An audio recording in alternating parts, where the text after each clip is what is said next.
presented by Dharma Recording Studio.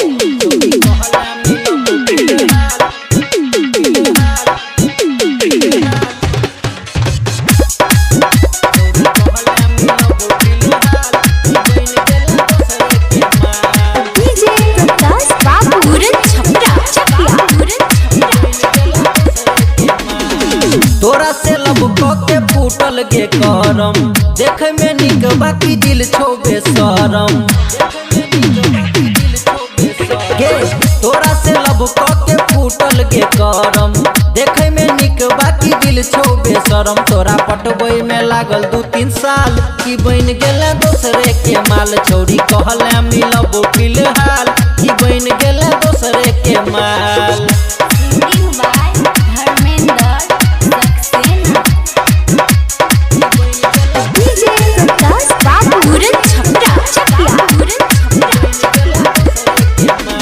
निकलै छलही जब सज सबर के तही पद दिलियो दिल गे तोरे चक्कर में सब छौरी से टूटलों कथी ल दिलही फील गे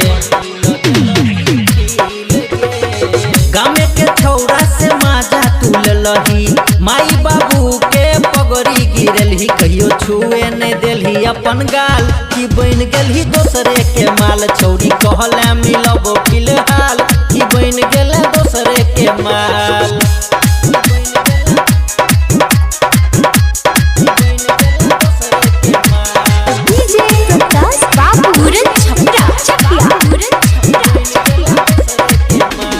तोरा जैसन अखन एतै गे जेतै कहियो नहीं दिल दुखेतै गे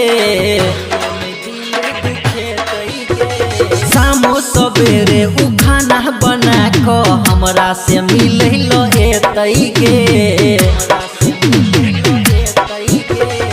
हमरा उ बाबू सोना कहतै उ गोरकी लंदन से चल के उ अइतै गे लड़की धर्मेंद्रो अब करतौ बहबाल की बन गेले दोसरे के माल छौरी कहले मिलब फिलहाल की बन गेले दोसरे के माल। तोरा से लब के फूटल गे करम देखे में निक बाकी दिल छोबे शरम तोरा पटबई में लागल 2-3 साल की बन गेले दोसरे के माल छौरी कहले मिलब फिलहाल की बन गेले दोसरे के माल। धर्मा रिकॉर्डिंग स्टूडियो